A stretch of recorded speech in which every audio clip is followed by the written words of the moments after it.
राधे राधे, जय श्री कृष्णा। दोस्तों, आज हम आपके लिए भाई बहन के पवित्र त्योहार रक्षाबंधन की एक बहुत सुंदर कहानी लेकर आए हैं। कहानी सुनने से पहले मेरे चैनल ये है कहानियाँ को सब्सक्राइब जरूर करें, लाइक करें, कमेंट करें। एक समय की बात है, किसी नगर में एक लोहार के 4 बेटे 4 बहुएं रहते थे। लोहार की सबसे छोटी बहू बहुत सुशील और संस्कारी थी। साथ ही वह भगवान कृष्ण की अनन्य भक्त थी। सावन के महीने में शुक्र तीनों बहुएं रक्षाबंधन के त्योहार पर अपने अपने पीहर जाने की तैयारी करने लगी।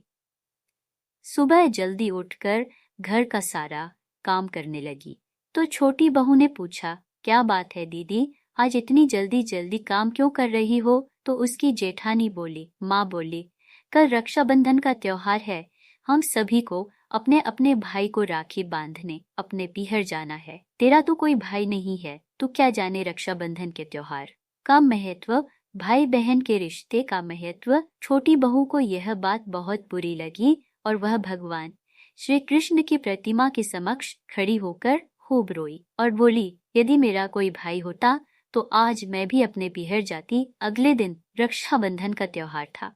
सुबह सुबह उसके घर उसके दूर के रिश्ते का एक भाई आया और आकर लोहार से बोला, यह मेरी बहन है, मैं इसके दूर के रिश्ते का भाई हूँ और इसे रक्षाबंधन के त्योहार पर अपने साथ अपने घर ले जाने आया हुआ।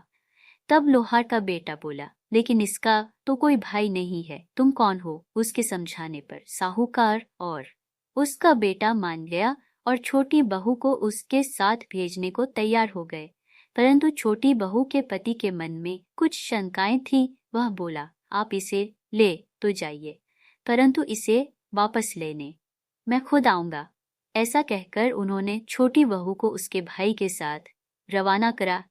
रास्ते में चलते छोटी बहू ने अपने भाई से कहा, भैया तो इतने सालों तक कहाँ थे और पहले मुझसे रक्षाबंधन पर कभी राखी बंधवाने क्यों नहीं आए? तो उसका भाई बोला, बहन ने 7 समुंदर पार कर देश में कमाने गया था।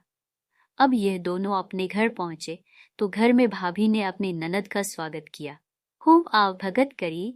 फिर उन्होंने रक्षाबंधन का त्योहार मनाया। ऐसे ही हंसी खुशी समय बीत गया। एक दिन छोटी बहू का पति उसे लेने उसके घर आया। महल जैसा घर और ऐशो आराम देखकर वह चकित रह गया। भाई और भाभी ने उसकी खूब आवभगत करी।